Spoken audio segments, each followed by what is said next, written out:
ইসহাক সরকারের কথা বললো না, আমরা মিডিয়াতে দেখলাম বিশাল গরম গরম খবর যে ইসহাক সরকারের নেতৃত্বে 3000 বিএনপির নেতাকর্মী যুক্ত হচ্ছে। দেখেন নাসিরউদ্দিন পাটোয়ারির উপরে ডিম নিক্ষেপের পরে এনসিপির কেন্দ্রীয় কার্যালয়ের সামনে গতকাল একটি প্রোগ্রাম হয়েছে, সেখানে দেখলাম ইসহাক সরকার বক্তব্য দিচ্ছে, একটা মিছিল করার মতন সক্ষমতা সেখানে হয়নি, লোক জড়ো হয়নি। এই জন্য বলছে যে রাস্তায় জ্যাম বাঁধবে, মানুষের ভোগান্তি হবে, এই জন্য আজকে আমরা মিছিল করলাম না।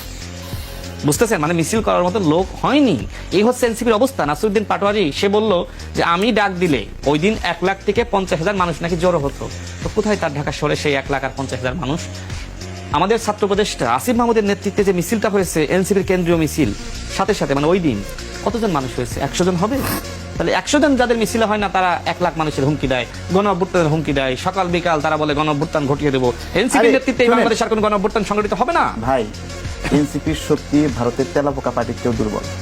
ককরোচ জনতা পার্টি আছে না, এই ছেলেপিলেগুলো এত সীমাহীন দুর্নীতি করেছে, কোন জায়গায় নাম আসেনি? ওয়াসার নিয়োগে নাম আসছে না, ওয়াসার যে ব্যক্তিকে আসিফ মাহমুদ, এই বিষয়গুলো কি কোনো সুরাহা হয়েছে, কোনো বিচার হয়েছে? না না, এখানে তো বিএনপির দুর্বলতা, বিএনপি এদেরকে কোনো বিচারের আওতায় আনতেছে না। এই বিষয়ে কেন ঢিল দিচ্ছে? আমরা তো বিচার চাই। একটা সরকার চলে গেছে, পরে সরকার আসবে, আগে সরকারের ভুল ভ্রান্তি একটা একটা করে বিচারে আসবে।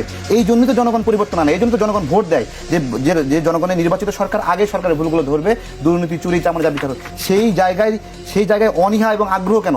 এবং যেটা শুরু করেছে মীর শাহ আলম ভাই বলেছে, শুধু এইটা না, ওর সব দুর্নীতি প্রকাশ করে দিতে হবে। এবং এই দুর্নীতি যখন প্রকাশ পাবে, এই যে টোকাইগুলো যারা উপদেষ্টা হয়েছিল, রাস্তাঘাটে চলতে পারবে না, মানুষ কাপড় চোপড় খুলে নেবে, স্যান্ডেল পেটা করবে এদেরকে। আপনি বলে রাখতেছি, কিন্তু সেগুলো প্রকাশ পাচ্ছে না কেন? এটাই আমাদের জিজ্ঞাসা।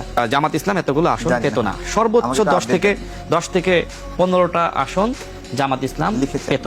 তো সেই জায়গায় আজকে দেখেন জামাত ইসলামের এই যে মানে বাগডুম, হ্যাঁ, মানে বড় বড় কথাবার্তা যে তারা বলতেছে, এই কথাবার্তা বলার সুযোগ হয়েছে শুধুমাত্র আওয়ামী লীগ নিষিদ্ধ হওয়ার কারণে। আর এই জন্যই কিন্তু এনসিপি এবং জামাত ইসলাম আওয়ামী লীগ নিষিদ্ধের আন্দোলন করেছে। কিন্তু তারা আবার আরেকটি খেলাও খেললো যাতে আওয়ামী লীগের ভোটটা পাওয়া যায়। দেখেন জাতীয় সংসদে যে সময় আওয়ামী লীগ নিষিদ্ধের বিলটা উত্থাপিত হলো, জামাতের আমির আমতা আমতা করলো, মানে আওয়ামী লীগের প্রতি তাদের ভালোবাসা তারা দেখাইলো। এই যে আমরা বলি না যে জামাত ইসলাম আর প্রকৃত ইসলাম এক নয়, জামাতের ইসলাম মানে কি? জামাতের ইসলাম মানে হলো অশান্তি, আর প্রকৃত ইসলাম মানে শান্তি।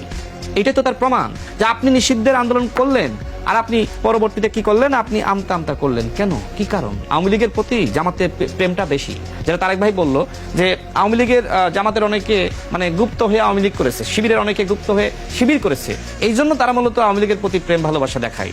গতকাল জামাতের যিনি সেক্রেটারি জেনারেল মিয়া গোলাম পরোয়ার, তিনি একটি বক্তব্য দিয়েছেন, বিএনপির প্রতি আল্লাহ অসন্তুষ্ট, তাই দেশে রোগ বালাই ও সংকট বাড়ছে। ধর্ম ব্যবসায়ী না হইলে এই কথা বলা যায়? বলেন। আমার কাছে মনে হয়েছে এই বক্তব্য শোনার পরে যে ঠিক জামাতের সেক্রেটারি জেনারেল মানে নাসিরউদ্দিন পাটোয়ারির মানে যোগ্য বড় ভাই নাসিরউদ্দিন পাটোয়ারি যে ভাষায় যেভাবে কথা বলছে, আজকে জামাতের সেক্রেটারি জেনারেল একই ভাষায় কথা বলেছে।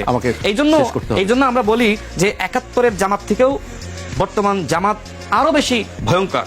জামাত ইসলাম কেন গুম খুন নিয়ে কথা বলে না? আওয়ামী লীগের বিচার চায় না? শিবিরের অসংখ্য নেতৃবৃন্দকে গুম করা হয়েছে, খুন করা হয়েছে, সেই বিচারগুলো এখন কেন চায় না? তারা এখন বিএনপির বিরুদ্ধে লেগেছে, তারা এখন বিএনপি সরকারের পতন ঘটাইতে চায়। তারা বলছে আমরা চাইলে 16 দিনে বিএনপির পতন ঘটাইতে পারি, অথচ 16 বছরেও ওই মগবাজারের তালা খোলার জন্য একজন বিপ্লবীকে সেখানে আমরা যেতে দেখি নাই। আজকে যখন মানে আওয়ামী লীগের পতন হয়েছে, অন্তর্বর্তীকালীন সরকার, পরবর্তীতে বিএনপি সরকার, এখন তারা বিশাল বিশাল বিপ্লবী হয়েছে। শোনেন, এই বাংলাদেশে কখনোই জামাতের নেতৃত্বে কোনো আন্দোলন সফল হয়নি, যে কথা নাহিদ ইসলাম নিজেই বলে গেছে যে বাংলাদেশের জনগণ জামাতের নেতৃত্বকে গ্রহণ করবে না। ঠিক একই কথা আমার, এই বাংলাদেশে জামাত এবং এনসিপির নেতৃত্বে কোনো আন্দোলন আর সফল হবে না।